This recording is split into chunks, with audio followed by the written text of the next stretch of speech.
क्रांति की शुरुआत जब होती है तो शुरुआत में जितने लोग यहाँ हैं इससे 10% भी नहीं होते।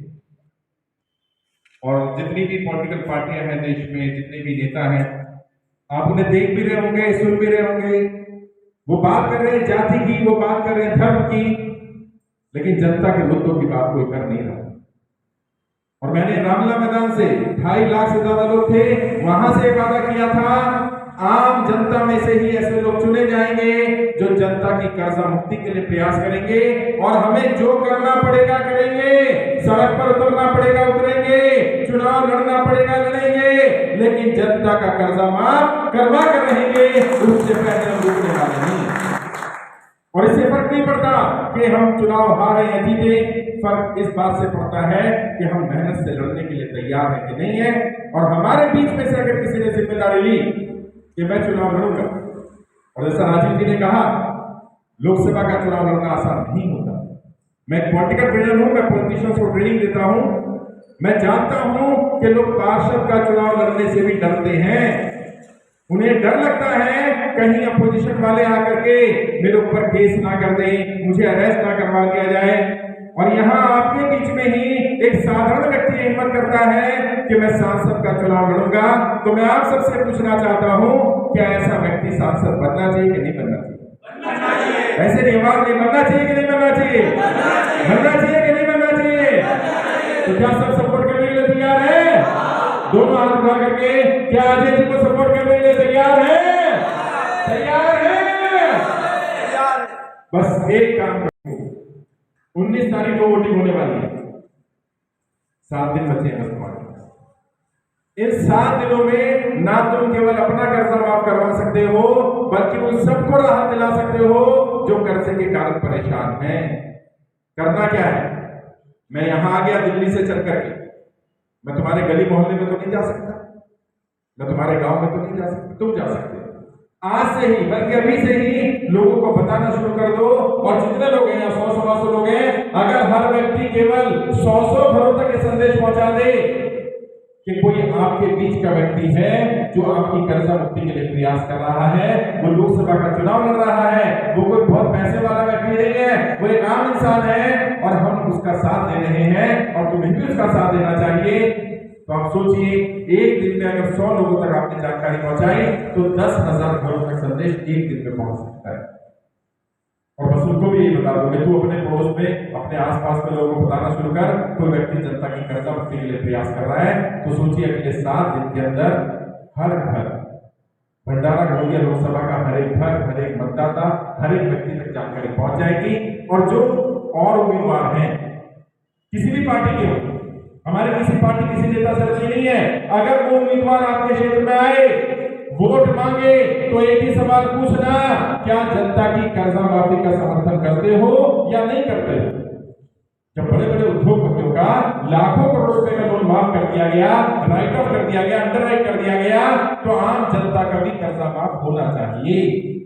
अगर वो कहे हाँ मैं करता हूं, तो उनको बोलना आप पहले क्यों नहीं बोले, अजय जी तो लड़ाई लड़ रहे हैं, आप उनका साथ दीजिए। और अगर वो कहता नहीं करता हूं, तो उसको बोल देना कि अब यहाँ की क्षेत्र की जनता भी आपको वोट करने वाली नहीं। वो आएंगे नेता, वो बातें करेंगे अलग अलग मुद्दों पर, जनता के मुद्दों पर बात करने के लिए तैयार नहीं। और अजय जी तो चैलेंज कर रहे हैं, और हमारी टीम के जितने साथी चुनाव लड़ रहे हैं सबने चैलेंज किया है, वर्तमान सांसद आए और हमसे आकर के बहस करे, अगर उसकी बात सही हुई हम उसका साथ देंगे, और अगर हमारी बात सही हुई तो वो आकर के हमारा साथ देंगे, क्योंकि हमारी मांग जायज है। हमको गलत मांग नहीं करनी। हमारी मांग क्या? जैसे बड़े बड़े उद्योगपतियों को राहत दी जाती है, ऐसे आम जनता को भी राहत दे दो भाई, है को, मजदूरों को, नौकरी करने वालों को, महिलाओं को, जिनका कोई कमाने वाला नहीं रहा, कमाई का साधन नहीं रहा, उनको राहत दे। उस लड़ाई को लड़ने के लिए अजय जी ने जिम्मेदारी ली, और हमने तय किया कि अगर कोई व्यक्ति हमारे बीच में से साधारण व्यक्ति है, लड़ाई लड़ने के लिए तैयार है, तो हमें धन मन तन से उसका साथ देना चाहिए। मैंने तय किया, मैं साथ दे रहा हूं, मेरी टीम साथ दे रही है, यहाँ भी कई साथी हैं। यहाँ कोई ऐसा तो नहीं है जो पैसे लेके बुलाया गया हो, किसी को पैसे तो नहीं दिया भाई? बाकी पार्टियां पता है पैसे देकर के भीड़ बुलाती है, हम साधारण लोग हमने कहा भाई हमें पैसे वैसे नहीं हमारे पास। कई लोगों ने कहा, अभी जब हमारे रास्ते में कई लोगों ने कहा भाई गाड़ी भेज दो, कहते हम गाड़ी वाड़ी नहीं भेज सकते हैं, आपकी लड़ाई हम लड़ रहे हैं, अगर आपको यही करना है कि पैसा दे दो, ये दे दो, वो दे दो, ये काम हम नहीं कर सकते। हम तो आपकी लड़ाई लड़ रहे हैं। और अगर आप में से जो लोग हमारी इस लड़ाई को सही समझते हैं, वो अपना पैसा लगाए, समय लगाए, संसाधन लगाए, तो शायद आपका कर्जा माफ हो सकता है, आपको राहत मिल सकती है। और धन मन दल से सपोर्ट करना सर, जितना भी हो सके। हमने एक मुहिम शुरू की है, एक नोट एक वोट। घर में जितने भी वोट हैं, हर वोट के हिसाब से एक वोट, चाहे 10 का नोट दो, कम से कम उसको नोट दो, ताकि उसे लगे कि हाँ मैं लड़ाई लड़ रहा हूं, ये लोग मेरा साथ दे रहे हैं। जितना सपोर्ट कर सकते हो सपोर्ट करो। ये अगले 7 दिन तय करने वाले हैं कि अगले 7 दिन के बाद अगले 5 साल तुम्हारे कैसे होने वाले। अरे बहुत कम कीमत है। अगर 7 दिन लगा करके तुम अगले 5 साल अपने सुधार सकते हो, तो इससे बेहतर मौका नहीं मिलेगा। और ये लड़ाई सिर्फ तुम्हारी लड़ाई नहीं है। तुमने तो अपनी जिंदगी जैसे गुजारनी थी गुजारनी, गुजर जाएगी। ये लड़ाई आने वाली पीढ़ी की लड़ाई है साहब।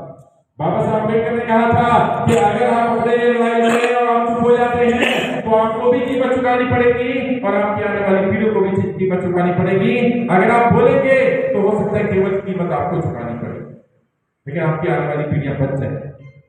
और ये लोग क्या चाहते हैं? लोग गुलाम बनाकर रखना चाहते हैं देश को। ये चाहते हैं कि लोग बड़े बड़े उद्योगपति आगे बढ़ते रहे, अमीर बनते रहे और आम जनता गरीब होती रहे। इसलिए गरीब बनाने के लिए, आम जनता की जमीनें छीनने के लिए, आम जनता की गाड़ी छीनने के लिए, खेत छीनने के लिए इस तरह के कानून बनाए जा रहे हैं। और उसके खिलाफ कहां बोला जा सकता है? कानून कहां बनते हैं? कानून संसद में बनते हैं। तो कानून बदलेगा कहां से? संसद से ही बदलेगा। इसलिए ही संसद की तैयारी कर रहे हैं, इसलिए सांसद बनाने का प्रयास कर रहे हैं। कई लोगों ने हमसे भी कहा कि आप सीधा सांसद की तैयारी करने चले गए, आपके उम्मीदवार सीधा सांसद का चुनाव लड़ रहे हैं। पहले पार्षद का चुनाव लड़ना चाहिए था, पहले विधानसभा का चुनाव लड़ना चाहिए था। मैंने उन्हें बताया, और तुम भी बताना उन्हें। वो कह सकते हैं कि अजय जी ने नीचे चुनाव क्यों नहीं लड़ा, पहले जिला पंचायत लड़ते, पहले विधानसभा लड़ते, फिर लोकसभा लड़ते। उन्हें बता देना हमारी लड़ाई निचले स्तर की लड़ाई नहीं है, हमारी लड़ाई बड़े स्तर की लड़ाई है। कानून बनाना पड़ेगा, कानून में संशोधन करना पड़ेगा और उसके लिए सदन में जाना पड़ेगा। और अजय जी ने जिम्मेदारी क्या ली है? केवल बोलकर जिम्मेदारी नहीं ली है। ये हमारी अखिल भारतीय परिवार पार्टी के उम्मीदवार पहले ऐसे उम्मीदवार हैं जिन्होंने स्टैम्प पेपर पे लिख करके जिम्मेदारी ली है। उन्होंने स्टैम्प पेपर लिखा है, दिया ना स्टैम्प पेपर? स्टैम्प पेपर लिखा हुआ ले लेना। क्या लिखा है उन्होंने? कि मैं चुनाव लड़ रहा हूं सांसद का, जनता की लड़ाई लड़ रहा हूं और सदन में जाकर के जनता को कर्जा मुक्त करने का प्रयास करूंगा, कानून बनवाऊंगा, बदलाव कराऊंगा। और यदि मैं चुनाव जीतने के बाद ऐसा नहीं करता हूं तो मैं अपना पद त्याग दूंगा। मुझे सांसद बनने का शौक नहीं है, मुझे जनता की लड़ाई लड़ने का शौक है। किसी सांसद में, किसी विधायक में इतनी हिम्मत नहीं है कि वो लिख कर दे सके हमारे प्रत्याशियों ने स्टैम्प पेपर पर लिख करके दिया साहब। और एक नहीं, हमारे जितने भी प्रत्याशी लड़ रहे हैं वो सब स्टैम्प पेपर में लिख करके दे रहे हैं, मैं अपने क्षेत्र की जनता की कर्जा मुक्ति का प्रयास करूंगा। अगर मैं प्रयास नहीं करता हूं तो मैं अपनी सीट छोड़ दूंगा, मैं सांसद नहीं रहूंगा। ये होता है जिगरा, ये होती है हिम्मत।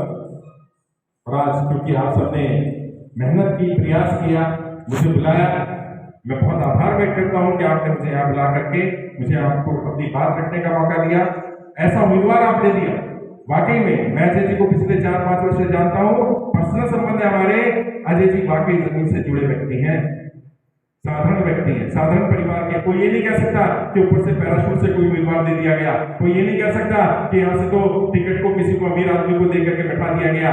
मैंने जो वादा किया था रामला मैदान से, वो वादा मैंने पूरा किया है। मेरे सारे उम्मीदवार साधारण हैं और वो जनता की कर्जा मुक्ति के लिए प्रयास कर रहे हैं। पहले फेज में 102 सीटों पर चुनाव हो रहे हैं, जिसमें से 92 सीटों 92 सीट पर हमारे कोई ना कोई उम्मीदवार है जो कर्जा मुक्ति के लिए चुनाव लड़ रहा है। आपकी सीट से भंडारा गोंदिया से अजय जी हैं, इनका चुनाव चिन्ह केतली है। 19 तारीख को वोट होने वाला है। आज 12 तारीख हो गई है, आज से ही लग जाओ उस काम पर। और बहुत सारे साथी यहाँ नहीं है। जब उनसे बात की तो उन्होंने पता है क्या बताया? उन्होंने कहा साहब हम वोट आपको ही देने वाले हैं, लेकिन हमारी पार्टी के लोग जो हैं, हमारे नेता जो हैं, वो ये नहीं चाहते कि हम यहाँ आए, लेकिन आप चिंता मत करिए, वोट हमें मिलने वाला है। और मैं आपको बता रहा हूँ, गांव-गांव पूरा गांव हमें वोट करने वाला है, ऐसी खबर हमें मिल रही है। दूसरी पार्टियों के झंडे लगाने वाले, बैनर लगाने वाले, दूसरी पार्टियों की रैली में जाने वाले, वो भी हमें ही वोट करने वाले हैं।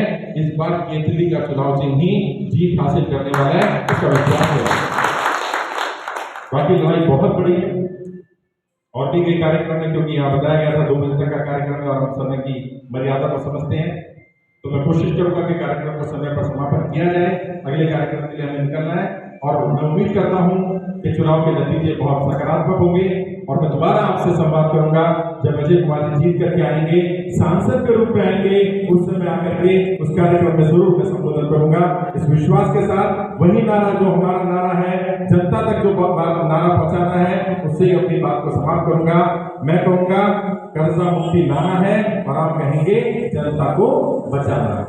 कर्जा मुक्ति लाना है, जोश एनर्जी, कर्जा मुक्ति लाना है, कर्जा मुक्ति लाना है, कर्जा मुक्ति लाना है, कर्जा मुक्ति लाना है, जनता को बचाना है।